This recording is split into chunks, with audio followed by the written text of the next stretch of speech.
Agradeço pelo convite. É importante esse espaço para que a gente possa trazer um pouco da nossa realidade, das nossas conquistas, as lutas e de momentos tristes, né?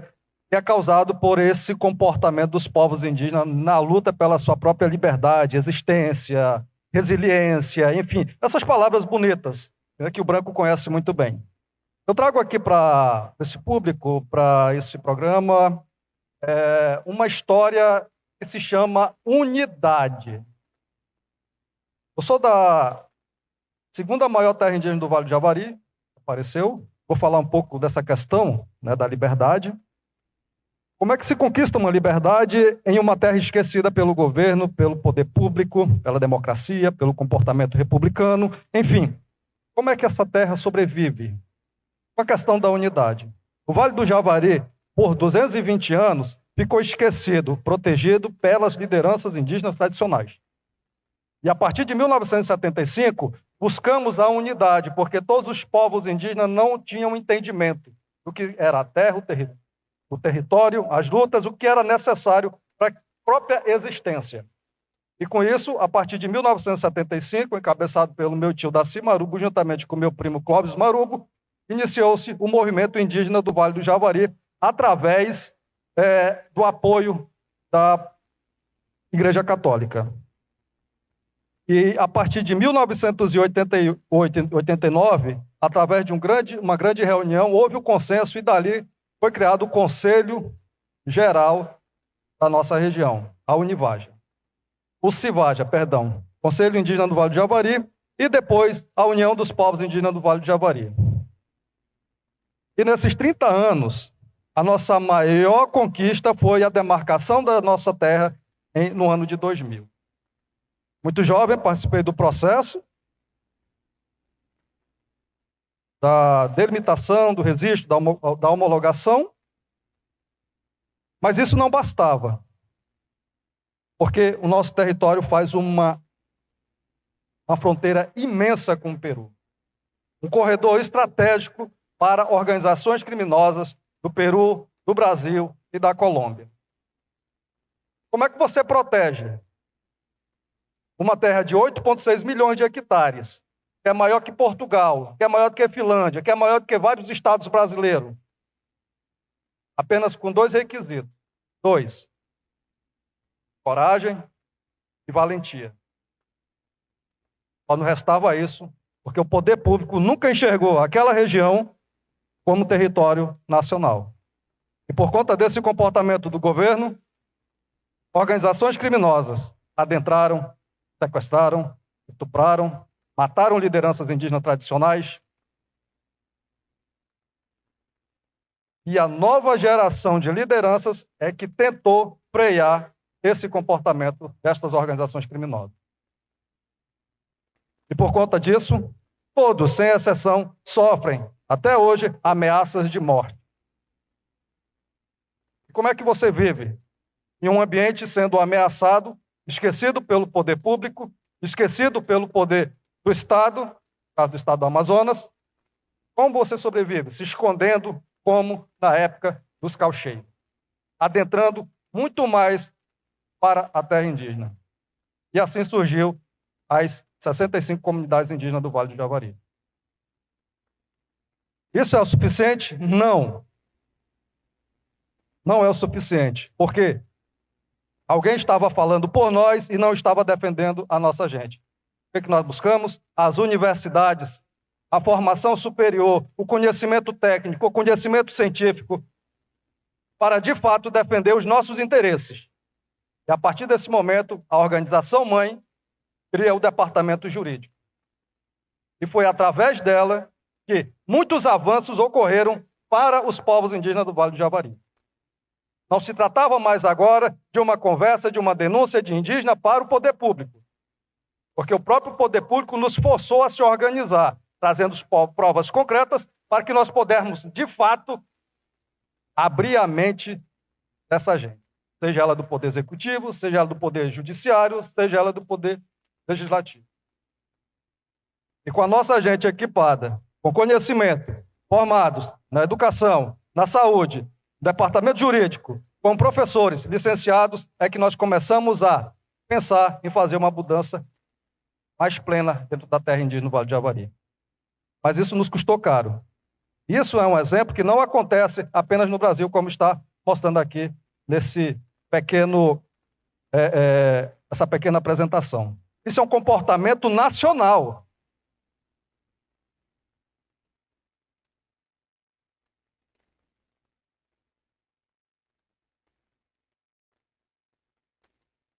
O que é que nós aprendemos com a morte, com o assassinato de Chico Mendes? O que é que o Brasil aprendeu? O que é que essa geração dos anos 80, 90, 2000 aprendeu com a morte de Chico Mendes? Absolutamente nada. Foi apenas mais um fato que abalou o alicerce da política brasileira.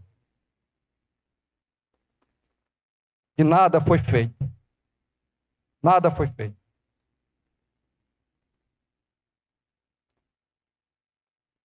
O que é que o Brasil aprendeu com a morte da senhora Dorothy Tang?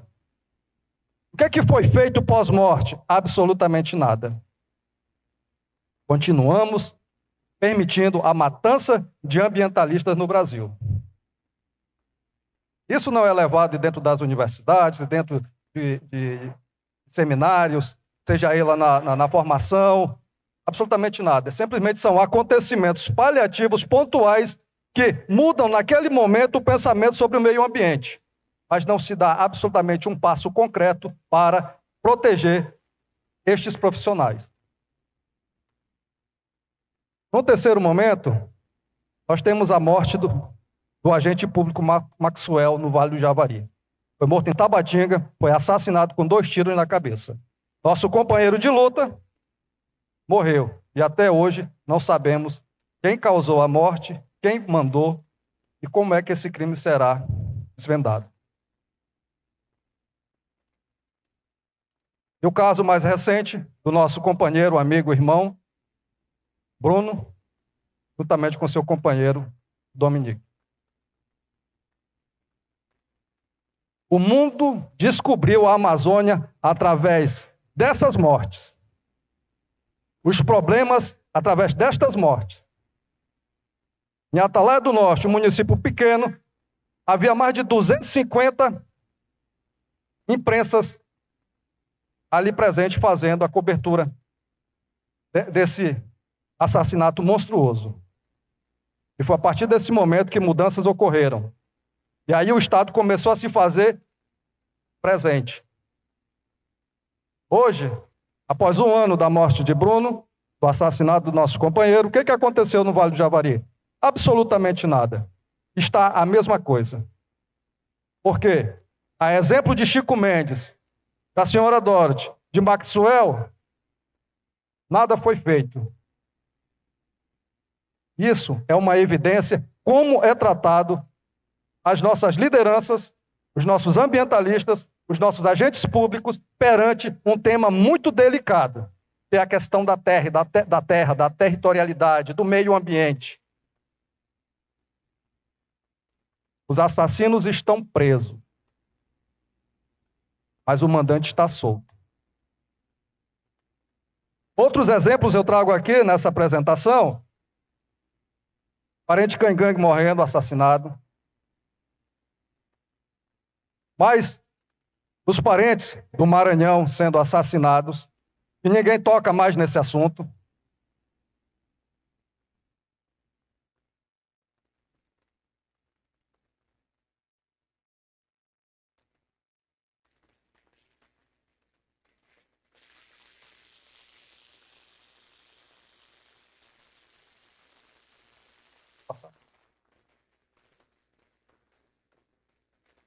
Mais assassinatos, isso já em Mato Grosso do Sul.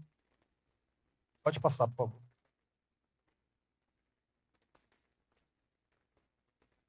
Mais um assassinato, um relatório. 177 indígenas mortos. Isso, a região do Nordeste. Pode passar, por favor. São Paulo, mais índios, parentes morrendo. 2.000 indígenas assassinados. A Amazônia concentra 22% das mortes defensores da terra. Isso é fato, é uma evidência. No último governo, quase 800 lideranças indígenas morreram no Brasil. Ou seja, um apagamento velado, não, sistematizado. Quando você mata, você cala, você causa medo e seus sucessores recuam. E é isso que todos querem.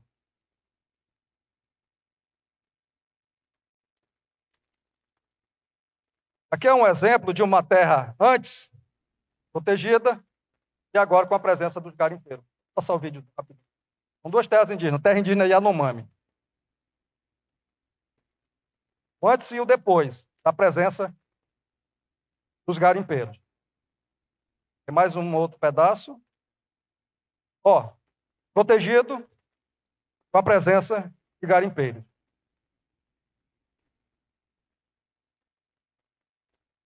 Para você ver que a questão da territorialidade no Brasil, do território, é uma coisa muito complexa. O povo não entende, a sociedade não entende, porque isso não é tratado como prioridade. E nunca, pelo menos, eu vou ter a oportunidade de ver isso sendo tratado. Detalhe, nós temos a legislação mais completa, moderna, do mundo. Isso também é fato e é uma evidência. O que é que nós podemos fazer com essa lei? Absolutamente nada. Como é que você quer proteger um país como o Brasil, o IBAMA, com 700 agentes? É impossível, é humanamente impossível. É assim que é tratado os nossos agentes públicos. Quando você coloca 2 agentes lá em Humaitá, onde assédios, equipamentos, e também são vítimas de uma conduta criminosa contra ele. 2 agentes para cuidar do município daquele tamanho. Então, esses são exemplos que eu trago para vocês compreenderem como que é isso. Isso não é disseminado nem, inclusive, dentro das universidades. Pelo amor de Deus, pasmem. Os nossos alunos se formam sem conhecer a Amazônia. O estado do Amazonas, a UFAM, está de costa para os povos indígenas, fazendo os trabalhos paliativos. Isso é um fato, é uma evidência também. A Amazônia como um todo. Quando você sai da universidade, você, quando fala em meio ambiente, em terra, você vê o quê? Apenas esses casos. Escancara como é tratado essa questão. Enquanto nós, do Departamento Jurídico da Univaja, vamos fazer o quê? A proteção do nosso território. E tem um detalhe importantíssimo que não acontece em outros territórios indígenas. A presença de parentes isolados. Isso é tão complexo, como é que você vai proteger esses povos que ali estão aumentando a sua população, que está adentrando nas comunidades, e você não tem uma preparação? Como é que nós fazemos isso? Nós não temos conhecimento para isso. Por quê? Porque não tem. E as pessoas que tinham, eu conheço 2, Rieli, que foi morto acidentalmente, Mato Grosso, com uma flecha no coração, em consequência do contato que teve com os povos indígenas, que anteriormente teve com madeireiros, o Bruno, que foi assassinado ano passado. Para você preparar, você leva 10, 20, 30 anos, no mínimo, para formar um bom profissional para tratar com essa população isolada. Então, nós precisamos avançar. Não basta apenas trazer esse tema para aqui, para acolá, para ali. É nas universidades, é no currículo pedagógico, é no currículo nacional, é na primeira educação, na primeira infância, tratar o futuro do Brasil, as crianças, entender o que é a Amazônia, entender o que é o lixo, entender o que é a água, o que é a seca, para que ele possa influenciar dentro de suas casas, seus pais, seus tios, seus irmãos, os mais velhos. Porque ninguém convence um senhor, uma senhora que já está acostumado e que já tem esses hábitos. É impossível. É preciso que eles saiam para que essa nova geração possa trazer essa bendita proteção que nós almejamos. Caso contrário, nós vamos continuar enterrando testemunhando a morte violenta de defensor. 1988 para agora, foram 4 eventos importantes. Nada de concreto foi feito. Estamos aqui à mercê da própria sorte. Algumas organizações organizadas, outras começando a se organizar, outras caminhando para uma visão diferente, que é o uso da terra para o benefício da comunidade. Eu vejo de uma forma totalmente diferente. Mas eu quero dizer com a minha fala, nós estamos muito aquém para falar sobre o meio ambiente como algo importante para a humanidade. Nós precisamos parar, pensar e refletir o que o meio ambiente não é para nós. Nós estamos aqui passando, mas para... Eu quero dedicar essa última parte aqui do Bruno cantando, né? E depois eu quero fazer um sorteio aqui para quem estiver presente, que vai levar esse bracelete feito por uma anciã lá do Vale do Javari, tá? E leve sorte e sabedoria para eles. Obrigado.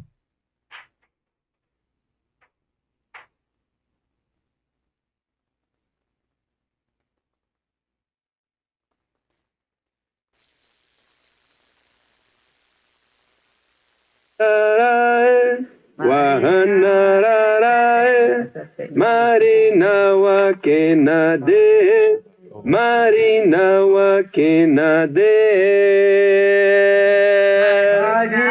Wakenade, Marina Wakenade, Tabarini Zawedani, Tabarini Zawedani. Agora. Hawanararae, Hawanararae.